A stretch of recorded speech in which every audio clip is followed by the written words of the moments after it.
Hi, my name is Jordan. Welcome to the Realtor's Journey, the show where we take a deeper look into the person behind the realtor, get to hear their story of how they got here. So today's guest, he works in one of the most competitive and fast-moving markets in the country, Los Angeles, a city known for big personalities, big deals, and even bigger expectations.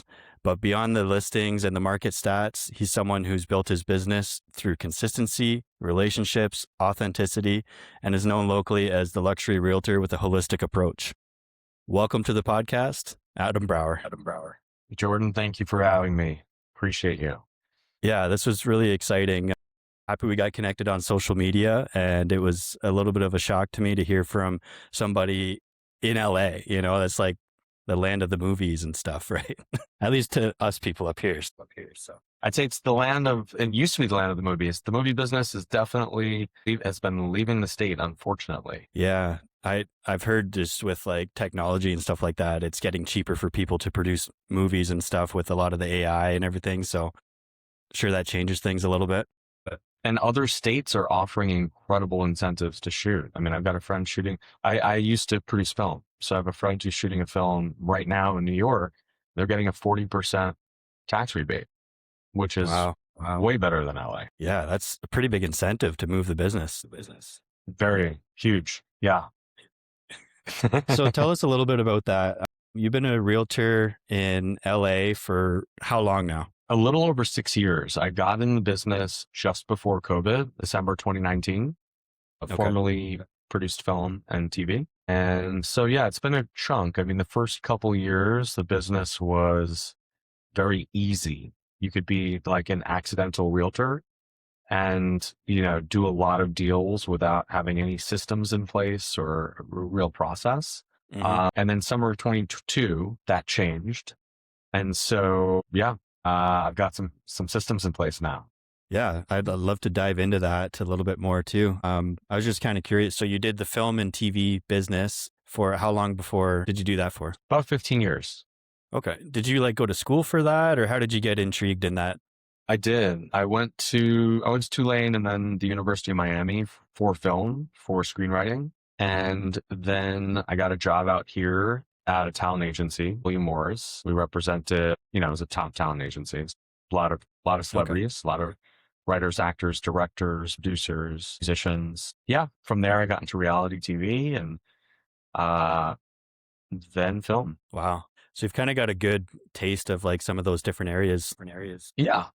Totally. And also it was a really good, when dealing with big personalities, a lot gets thrown at you. And in real estate, oftentimes a lot gets thrown at you as well.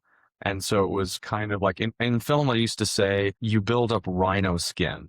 You're impenetrable. Whatever's coming at you, you're ready for it. And that's very helpful in real estate because it's a highly volatile and emotional business. It can be. Absolutely. That's like one of the main reasons why I like doing this podcast is just to kind of see people's past experience before real estate and how they apply that into real estate now. So it sounds like it helped you build up a pretty thick skin, which we know is helpful in any avenue. But yeah. And then as far as like dealing with big personalities and stuff, like, are you able to share some of the people or some of the shows that you might have worked on or been a part of? So I was at Fremantle Media. We produced American Idol, America's Got Talent. My specialty was bringing in musical artists, actually, and creating docu-series around them. So I brought in G-Unit, 50 Cent. I brought in Mayweather, actually. We did I don't know. We sold a pilot to VH1. I don't think we actually made anything. Brought in Timbaland, brought in Lauryn Hill.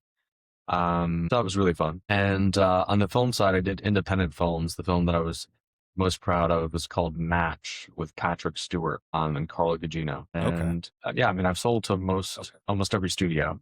But in the film business, most movies never get made. Even if a studio spends $1 million, I've had situations where more than $2 million were spent on a film that never got produced. Wow.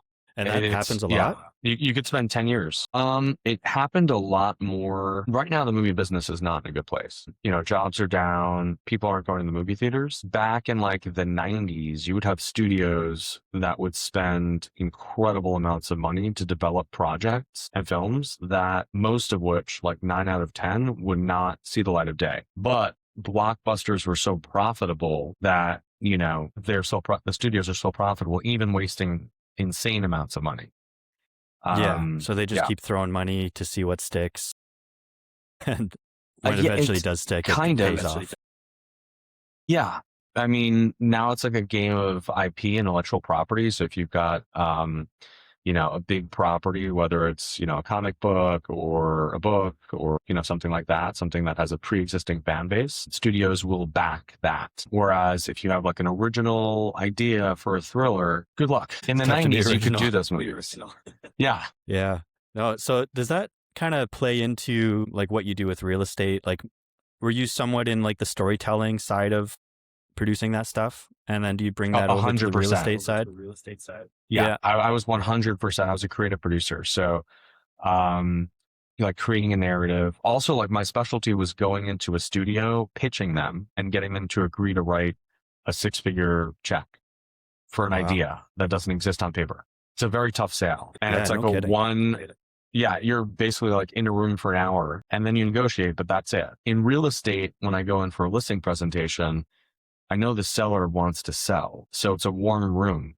It's not, I don't have to create something elaborate to get the seller interested in selling. Yeah. Yeah. I kind of saw how that played out in a movie. I don't know if you've ever seen the movie Let's Be Cops. It's one guy's a I remember that. writer and he's Keenan, Yeah. Jake Kasdan. And yeah. I didn't see it, but I saw the trailer a few times. Yeah. So I guess he's going into those rooms and pitching his idea and just keeps getting rejection after rejection. And eventually they end up making this really cool sort of cop thing or whatever. But anyways, yeah, it looks like a tough crowd to try and pitch to. It is. I mean, they're paid to say no. If they say yes to too many things that don't go anywhere, they lose their job. Mhm. So yeah. Yeah, I guess that makes sense. Can't throw too much money out there. No. So did you Real enjoy estate's that a line much of work? faster business. I enjoyed being creative very much. And I loved working with writers and like dreaming up scenarios. Really fun. And it's a sexy business. You're going to Cannes, you're going to Toronto, you're doing the film festivals, you're, going to Chateau Marmont and having nice lunches with celebrities. That part is exciting. And there's so much about that business that is so unpredictable and so nerve-wracking. I don't miss that at all. Yeah. Sounds like a pretty high stressful situation. Lots of money involved. Totally. Lots of egos as well. Is that a big thing out there in LA? Like, is that the general like type of people that you're dealing with? Like in real estate as well? I would say not the total generalize, but when you're dealing with really successful people, they oftentimes have they're usually very confident. They know what they want and they're determined to get it. And so there's definitely ego involved for sure. No doubt about it. Yeah. So, but I pick and choose my clients. So like, I get to, if somebody's all ego, I'm really not interested. Yeah. It's nice to have that ability to choose somebody. It's like, yeah, we don't need to work with everybody. Like, we experience the same thing up here. We've got all different types of personalities and stuff. And sometimes you can just feel it's not going to be a good fit. So yeah, you can kind of pick and choose. So what kind of inspired you to get out of that film business and into real estate? I had a series of false starts on movies that were like right at the goal line, casting issues, studio issues, and I basically had enough. I thought to myself like, hey, I can't support a family and be sane and not constantly on edge in this business. One phone call changes everything. All of a sudden, I had Amber Heard's next movie after Aquaman, which was $1 billion movie. And we pre-sold it to Amazon. It was going to be a big movie. And then the Johnny Depp, Amber Heard fiasco happened and she got blacklisted. Nobody would work with her. Yeah. And so that was tough. That was the last straw. When that happened, I was like, you know what? It's tough when it's outside of your control, like something like that, big setbacks. Totally. And there's so much outside your control in film. Yeah, lots of moving parts. I guess with real estate, you've got a little bit more control. I mean, we don't control the markets and everything as much as some people think we do, but I think it's a lot more control of how you're going to set the expectations and the table for your clients. And you have so much more control over your business and how you want to market it and what systems you want to use and everything. So Totally. sounds like And you're you've dealing with sounds like tangible you've found assets. yeah, it sounds like you've kind of found your lane of like what's working for you. Would you care to like kind of expand on that a little more of like what's kind of your Yeah. business look like? So I do a broad range. I do starter homes up to $50 million homes. Most $50 million homes don't sell. There are way fewer buyers for ultra luxury homes. So I honestly, it's very fun and glamorous and sexy to have, $25 million listings. And those are the most expensive to market. And the likelihood of success is the least. So those sometimes become marketing vehicles to get the $3 and $4 and $5 million listings because those sellers would prefer to have a high-end luxury listing agent, and those listings sell. So, I have a broad range of clients and listing prices. Same with buyers. What's worked for me is really, number one, just being very social and leaning into people in my network. Like, I make sure that I have 3 touches per month with the most important people in my life. So 2 newsletters, 1 mailer at the minimum. If not, in-person hangs, coffee, lunch, dinner, running into somebody at a birthday party, othering, that kind of stuff. And just being available and ensuring that I'm top of mind. That's been super duper duper helpful. It's not like rocket science. I'm not, calling expireds or door knocking. I'm not doing any of that. And I don't have to, and I prefer not to. Yeah, that's awesome. Sounds like you're really just focused on curating those relationships and it's doing well for you. Yeah, totally. So what would be, as far as like your career overlooking like the 6 years or so that you've been in it, what would be like some of the biggest highs but also some of the toughest parts, and how did you get over that? One of the toughest situations, I'll say 2 of them, were escrows that failed, big escrows, 25 million, 50 million, for various reasons. And, those are big swings, like life-changing checks. And so when you're like envisioning the vacation you're going to take, or, how you're going to invest this money, like those dreams get crushed when the deal cancels. Those were tough. I had a, beautiful Malibu home burn during the fires last year. That was a really, really tough loss, more so for the sellers than me. That's crazy. I actually that was one of my talking points. I wanted to talk about those fires to see how that was as a realtor. Like I couldn't imagine you've got a listing and it burns down and it's like, where do you even go from there? I mean, obviously you hope that the people are okay and that's your first concern. But like after that, all that's kind of fixed and you realize everybody's okay. Like, how do you proceed from that? Yeah, it was a catastrophic January. I had all of my escrows cancel, and my biggest listing burn.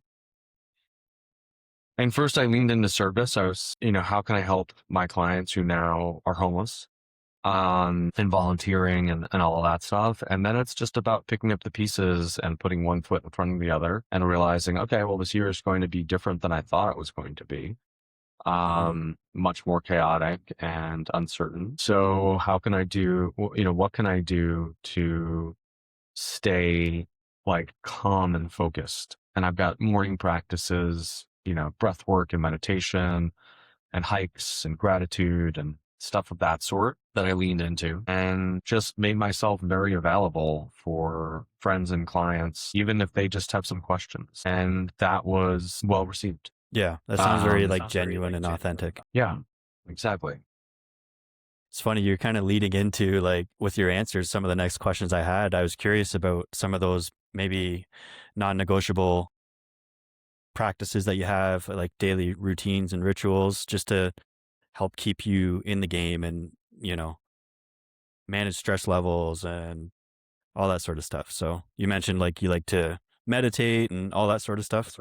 Yeah. So breath work and meditation, I did I did 2 sessions yesterday, game changers. Like if you're looking for a state change, cold immersion does that too, for sure. If you're looking to change your state, get your endorphins high, get naturally high, breathwork's an amazing, incredible practice. And it helps me dive deeper into my meditations. I do quantum self-guided meditations similar to a Joe Dispenza meditation, but I'm guiding myself and I'm putting myself into a future moment that I'm deeply feeling and envisioning, whatever that might be. It could be, an incredible listing or celebrating a closing or anything. It could be anything. Doing that regularly gets me into a space with gratitude, gets me into an incredible space where I feel like I become magnetic and fantastic opportunities start to come my way.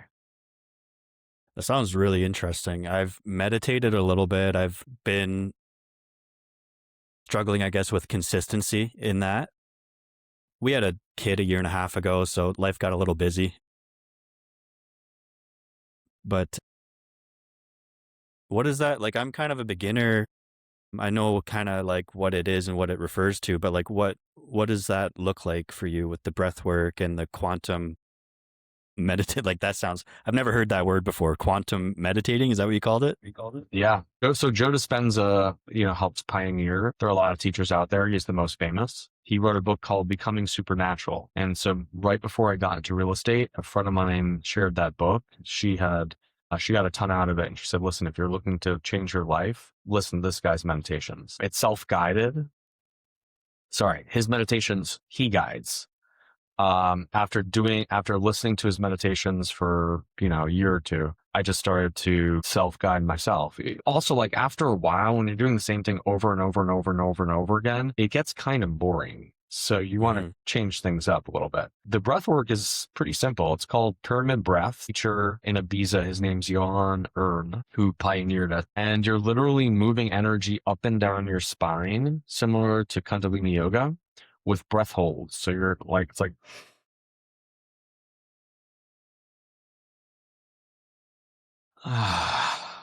at the end of each round, you'll fully inhale and hold for an extended period, or inhale and then fully exhale and hold the breath out. And you can start to train your body and train your mind and hold it for a really long time. So people, myself included, will enter like psychedelic states because of the way you're breathing, and you're fully present. You're not thinking about anything else. It's pretty miraculous, I would say. Yeah, that sounds pretty wild. I've never experienced anything like that. My meditation has been trying to sit in a dark room, trying to listen to like something on YouTube, one of those meditation videos where it's like the, spa like music or whatever, and trying to prevent myself from thinking about too much, which is really hard, apparently. It's just to try and sit there and focus on your breathing and stuff like that. So that's very interesting that you do that, and you do that daily. I used to do it every single day. I've been a little more lax recently, but I do it most days. And do you bring that into your clients' world at all, or Absolutely. does that interchange at all?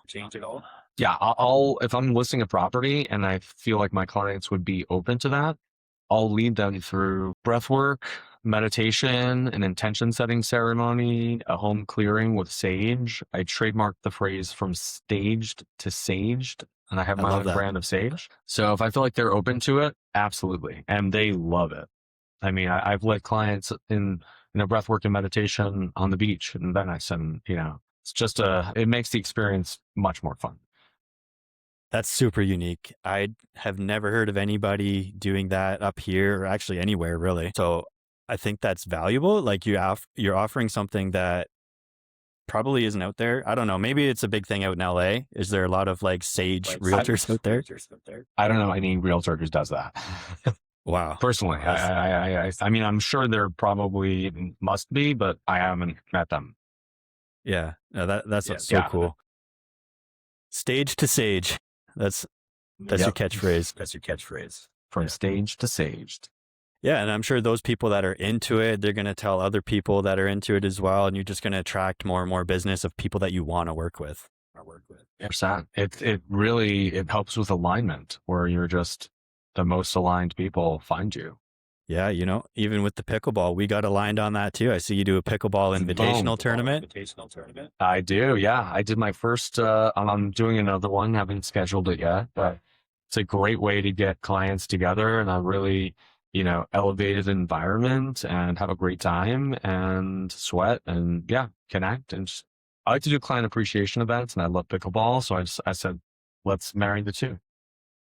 Yeah, that's awesome idea. Like myself and one of my colleagues, we kind of like self-proclaimed best pickleball realtors in Ontario, if not Canada. Yes. So we kind of threw it out there. We're open to any challenges.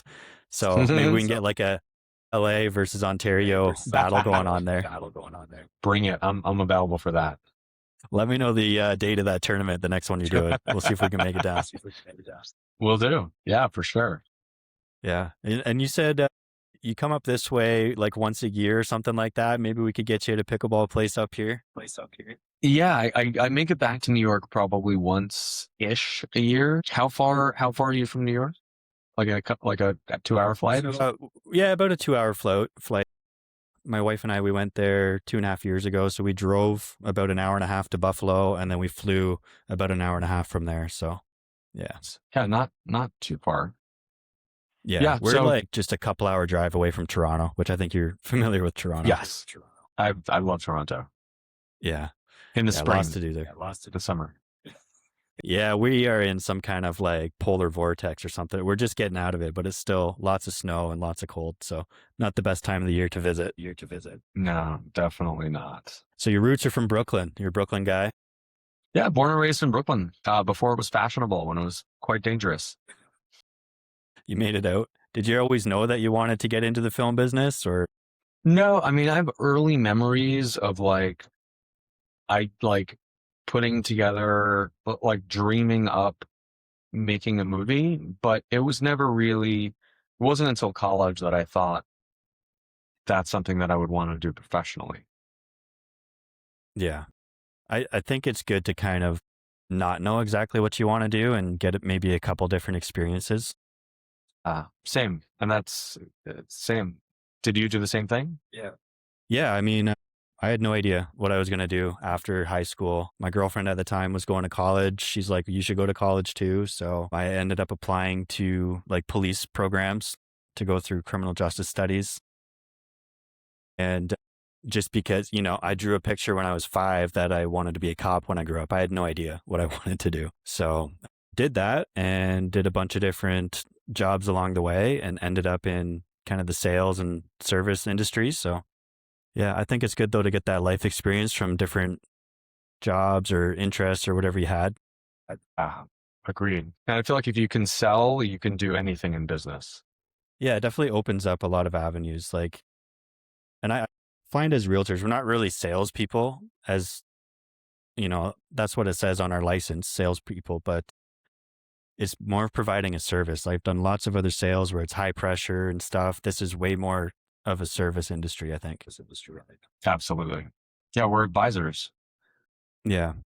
What are some of the things that you would give to your clients as like a high level? Like I noticed you say you do like a white glove service approach. Like what are some of those things that you might add into that? Great question. So it depends if it's a buyer or a seller, and every client has their own needs. So certain clients might have already, bought a few different properties. This is not their first rodeo.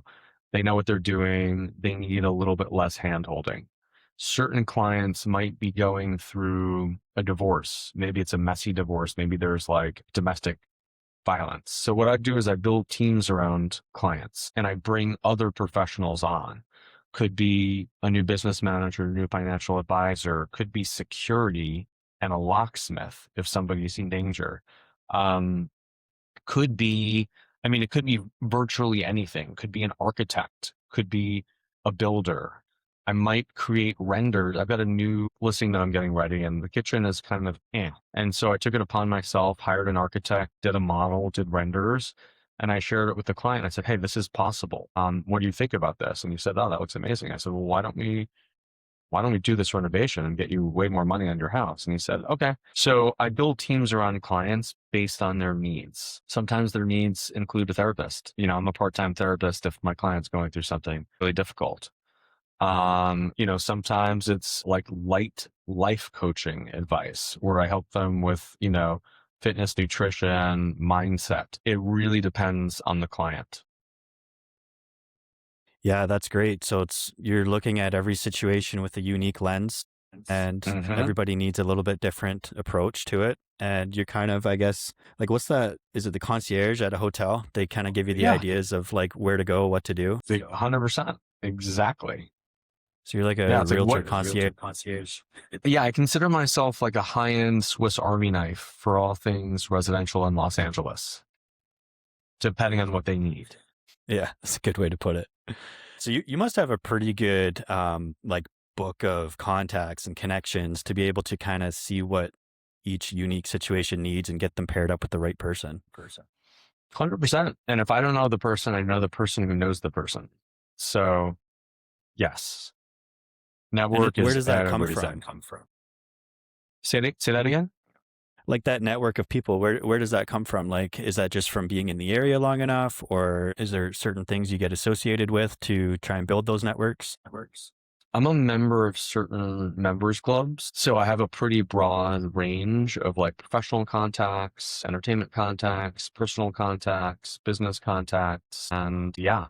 And then if I don't know the specific person, I'll do some research and make some calls and figure it out. Yeah. I feel like as realtors, we're entrepreneurs, and there's a saying, as an entrepreneur, you throw yourself off a cliff and build a plane on the way down. So yeah. Whatever, necessity is the mother of invention. And when duty calls, I get inventive.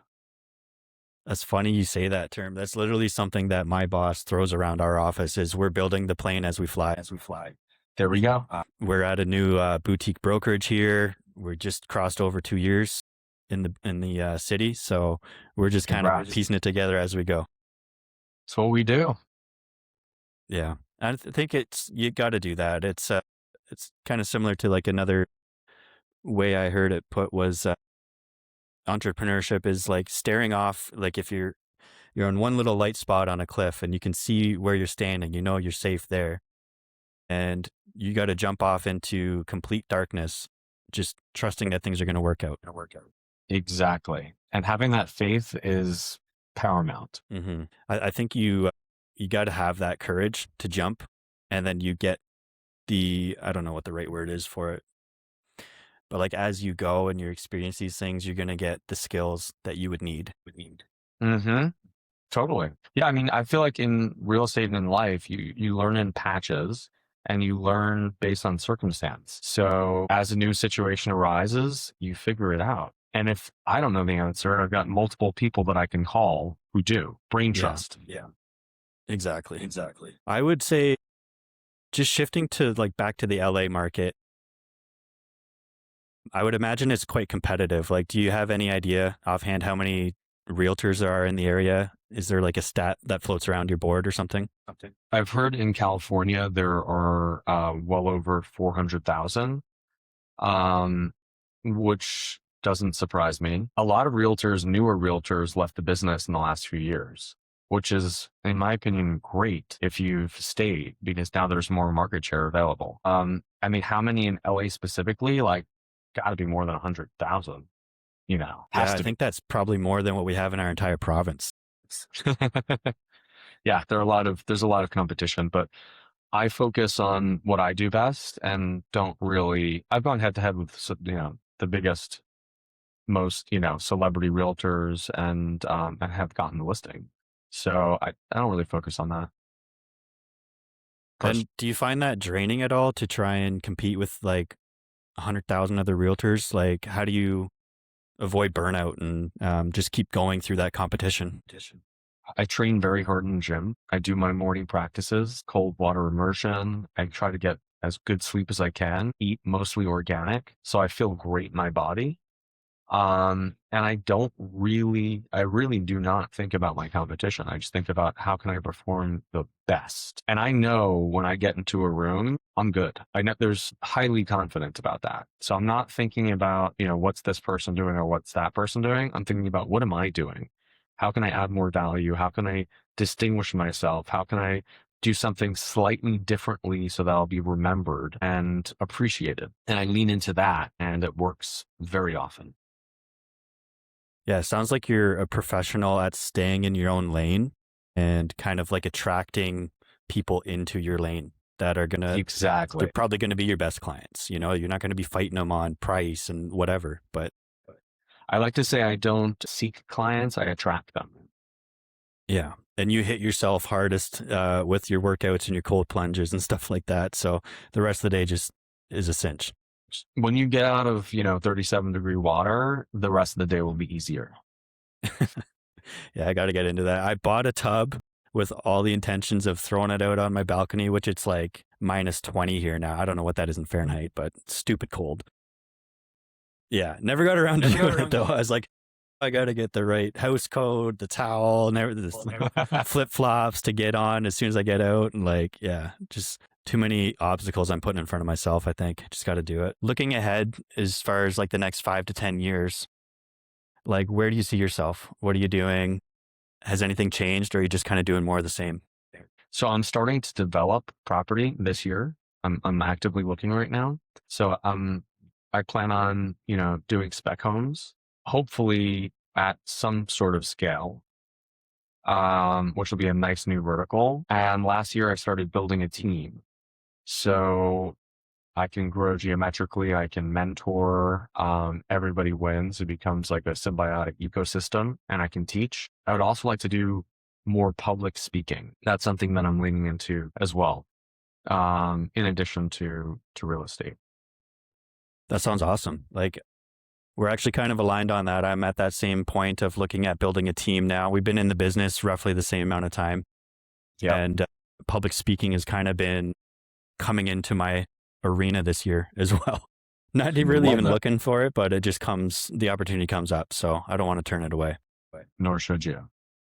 I feel like we could definitely dive into like a second episode more about the future and what you're looking at building out, and just kind of peel back some of those layers. I'd love to do that. Yeah, sounds good. Well, we'll definitely set that up then. Don't want to keep you from your meeting and have you rushing around everywhere. So maybe we can get you a little bit of a breather for the next few minutes. I appreciate that, Jordan. It's been a pleasure. Thanks for having me. Yeah, thanks for coming on. It's been awesome. Been great to get to know you and get to have a different perspective of how life as a realtor is out there versus up here. So I've definitely got a few more questions for you. We'll dive into that on another episode. Let's do it, man. Have a fantastic day. Awesome. Thanks. You too. Take care, Adam. Take care.